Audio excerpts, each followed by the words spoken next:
welcome back to my channel. Today I'm going to be starting a series about my journey with content creation.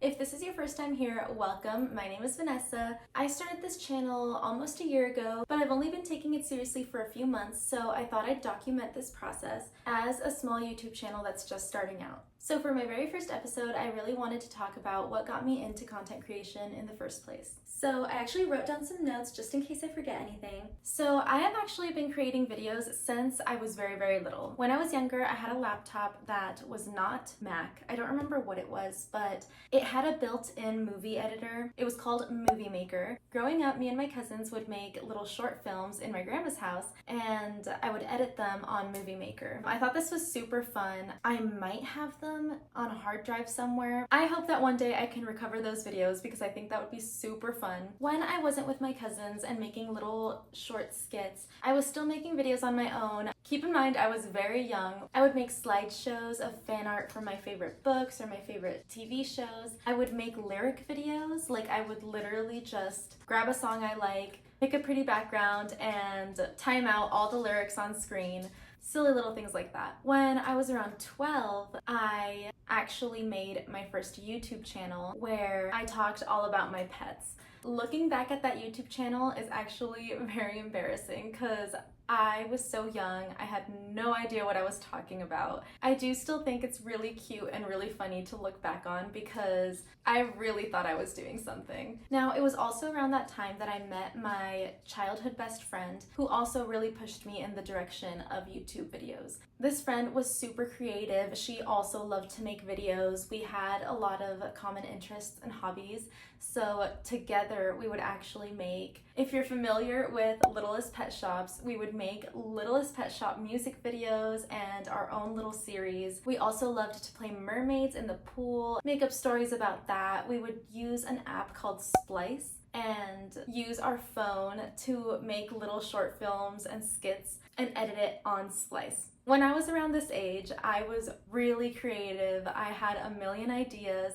We both did. We would come up with a million stories, a million videos, and we just had all the time on our hands. We would constantly come up with the idea to have a YouTube channel together or a podcast together. We actually did start a YouTube channel together once, but we only got one video out and we didn't continue. I want to say that most of this stuff happened in elementary school, middle school. When we got to high school, unfortunately, as happens with a lot of kids, we got really busy. We had to focus more on school, on where we wanted to go to college, general social life stuff, started dating, made more friends, going out more. Basically, all the energy that we were putting into being creative and video making was being spent elsewhere. So for a long time, I didn't make any videos. I didn't really even think about it anymore for quite a while. I stopped being creative in general. I wasn't reading or writing anymore. I basically just lost touch with that entire side of myself until about a year ago, thank goodness. Which brings me to my next point, which is what I consider to be my life's purpose. I think it's really important to note that growing up my entire life, my dream career, what I always knew I wanted to do was be a veterinarian. I now know that that is actually not what I wanted.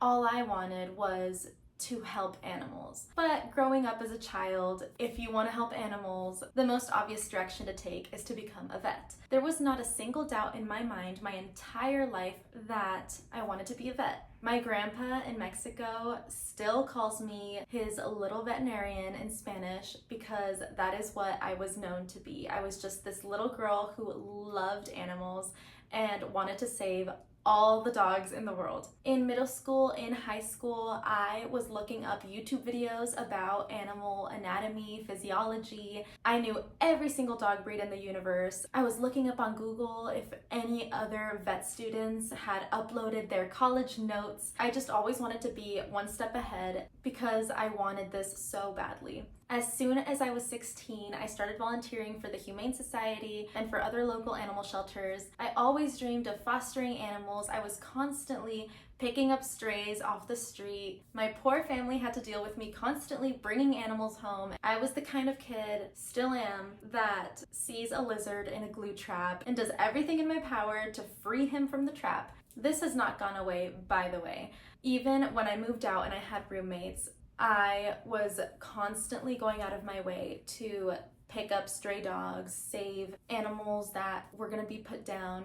It's just something that fulfills me. I think a big part of this is because growing up, I would spend some time in my hometown, and my hometown is filled with stray dogs. And unlike here, there's no animal shelters. They just live on the street, and that's normal.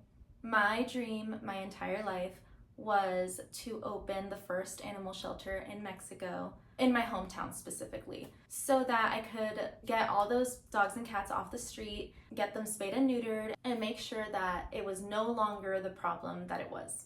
Oh my gosh. I'm actually remembering now that when I was in elementary school, I started a club. Oh my god, I did that in high school too. Okay, in elementary school, I started a club with my best friends. It was called the GAM Girls Club.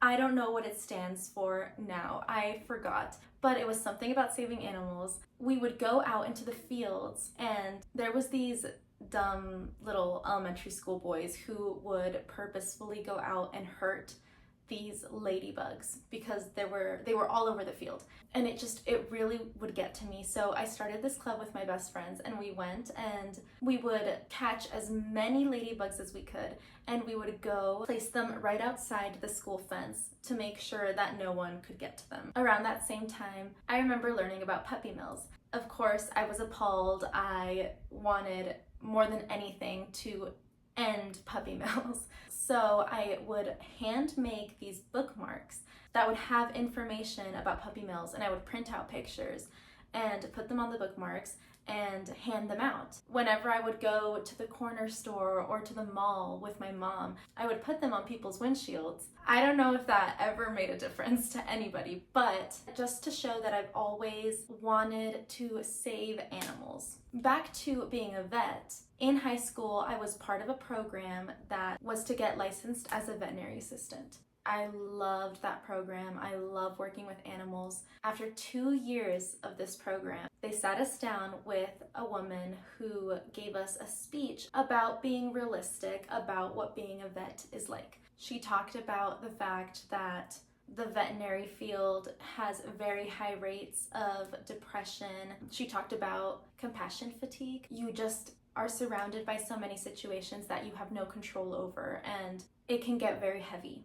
I was prepared for the field to be heavy. I was prepared for the sad parts of it, but she also talked about the fact that it is extremely difficult to get into vet school, and the fact that it's an 8 or 9 year schooling process, because you go to college for 4 years and then you go to vet school for 4 years, and then it takes forever to pay off all your loans. And not only that, but when you are a vet, you don't always have control over whether you can save lives or not. Like, sometimes owners aren't financially able to pay for a surgery that a dog might need, and you might have to put down an animal that is perfectly healable. Now, I had thought about this before. Growing up, I always just kind of told myself, oh, well, I've seen Grey's Anatomy. I know what pro bono is.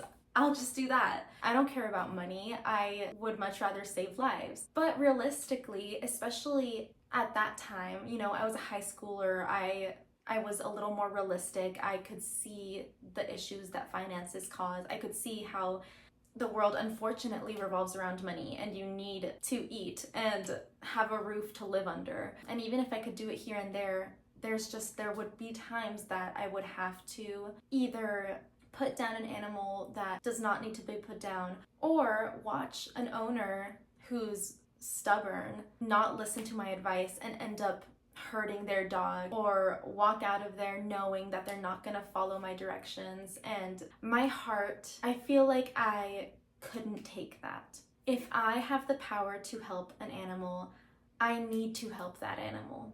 I realized, you know what, if going to vet school and becoming a vet is just going to break me down emotionally and keep me less motivated because of the animals that I can't save, and more than anything, get me in a crazy amount of debt to the point that I will not be able to save any more lives, let alone keep my life together, I realized maybe I was wrong.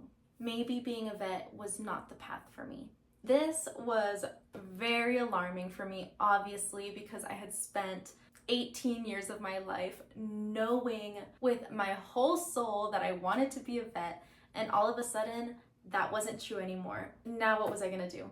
I thought about other careers in the animal field, but they're all kind of in the same boat. I realized that you need money to give money, if that makes sense. If I ever wanted to open my animal shelter in Mexico, I needed a lot of money. If I ever wanted to open a farm animal sanctuary, I was gonna need a lot of money. Even if I just wanted to pick up a stray off the street that potentially has crazy wounds or needs a million surgeries, I would need money for that. If I wound up with a special needs animal, I needed money for their medication, for their special diets. At the end of the day, I realized I needed to do whatever it took to be financially okay in order to fulfill my dreams of helping others. If I wanted to do big fundraising events to raise awareness for plastic pollution, if I wanted to host ocean cleanups, all of these things require a lot of money. Now, I hate to make that a point because I hate money, but it's the reality. So back to content creation, this brings me back to my third point, which is I want to be financially free. This is where things get a little less cute and creative and a little bit more realistic and adulty. But I think it's important to talk about because I was stuck in a rut of dead-end minimum wage jobs for a very, very long time. And for a while it was fine because, you know, I'm young, I was living my life, I don't care about money, so just enough to scrape by was good enough for me. But a year or so ago, I got out of a relationship that I was pouring my entire life, soul, and energy into, and all of my old dreams and goals were coming back to me. Again, I had not thought about these things for quite a while. I kind of lost touch with myself and everything that I love and everything that makes me me. But coming out of this relationship, I was remembering everything that matters to me, and I got really inspired and I decided to just dive right back into everything that I've always wanted, which includes content creation. I've been making it a point this year to focus a lot on my creative energy, my mental health, my friendships, and myself. A big part of that is remembering everything that I've talked about so far and how much that mattered to me and making it a goal to achieve all of those things. I was still stuck in jobs that were basically giving me nothing. I had just enough to pay rent and feed myself, and that is it. And I worked all day, every day, and I would come home exhausted, eat, shower, go to bed, wake up, and do it all over again, over and over and over. It was miserable. I realized I did not want to live that way anymore. At that time, I was leaning on my two friends for support, and one of those friends had a travel bus, which is super cool and super exciting. And I know that there's a huge van life, bus life movement. Since all of these creative sparks were coming back to me already, I looked at her and I was like, have you ever thought about YouTube? And she was like, no, what do you mean? And I told her how there's so many YouTubers who make lifestyle videos about van life and how well it has treated them and how successful it is and the fact that she can work on the road. She was super excited and I was super excited for her, so I helped her start this channel. Helping her with her content creation really encouraged me to think about my own journey again, because I thought, well, if I'm already putting so much work into her brand and her content, why can't I do the same for myself? So at that time, we planned a whole West Coast, Pacific Northwest road trip. I had 2 jobs, but I decided I'm gonna take the leap and I quit my jobs. Now, I'm not saying that you guys should quit your jobs. I thankfully had just moved back in with my parents after my breakup, so I no longer was going to need to pay rent. I had a safety net that I was extremely grateful for, and I was door dashing on top of both of those jobs. So When I came back from my trip, I planned to continue to DoorDash until content creation picked up. Now, it's been a long time since that trip and content creation has not picked up, but I haven't been taking it very seriously except for the past few months, so that makes sense. I've been door dashing in that time, so I do still have income. I'm okay. But at that time, it was very, very freeing to say, you know what? I'm done. I'm done with minimum wage jobs. They're not taking me anywhere. In fact, they're just motivating me less and less. I feel like a lot of those jobs don't treat their employees very well. They treat us like we're very replaceable. And honestly, at the end of the day, knowing that made me a worse employee. And I wasn't giving it my all the way I was when I first started working at 16 years old. So I couldn't even really blame them. My heart was not in it. And I was tired of living this endless, soul-crushing life. And I decided I'm gonna do whatever it takes to become financially free on my own. I want to be my own boss. I want to do things that make me happy. And at the end of the day, I could never save lives if I stayed in those jobs. Ever. I would never have enough money to do any of the things that I wanted to do. I'm not monetized yet. I don't know how much a YouTuber makes realistically. I don't know how much I will make, but what I do know is that if I pour my heart and soul into this and I build a platform and a community of people who share my same dreams and visions, I am much more likely to have these projects come to life. I don't want to see YouTube as my one and only career. I am also a real estate agent. I'm actually in my work clothes right now because I'm going to go to work later, but I'm doing real estate at the same time, which is cool because it is also like your own business. You're working under a brokerage, but you're working for yourself. They're your clients. You work as much as you want and are able, and the money is pretty good there too. I'm doing a lot of things right now, and none of them have exactly taken off like crazy yet, but I am so much happier and so much more emotionally and creatively fulfilled doing this than I was before. And I really hope that all the hard work pays off in the end and that I am able to fulfill some of these dreams. I don't plan for YouTube to be my one and only source of income. For those of you who want to become YouTubers, you probably know that AdSense is a part of what you make as a YouTuber, but there's also sponsorships. I don't necessarily want to rely on sponsorships. I'm not seeing YouTube as the thing that's gonna pay me. I'm seeing it more as the foundation of all of the things that I can sprout out of it. Like if I decide that I want to be an author, I'll talk to you guys about that and that journey. If I were to open a cat cafe, I used to have a dream of having a cat cafe, by the way. So it's half a cafe and half a cat rescue almost. So it's a business that would be making me money, but it's also helping cats find homes. So if I were to ever actually open a cat cafe, I would take you guys along for that journey. I could make a series about starting your own business. I could make a series about building out the cafe. I have so many dreams and ideas, and I just feel it in my soul that this is the beginning of something really special. So anyway, if you're still here, thank you so much for watching. If anything I said in this video resonates with you, if you think any of the things that I'm interested in are things that you'd be interested in, or any of my future plans are things that you'd like to see, then please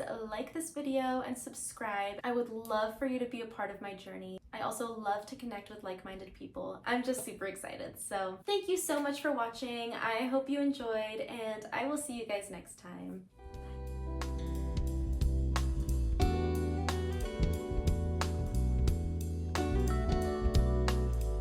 Hi guys, welcome back to my channel. Oh,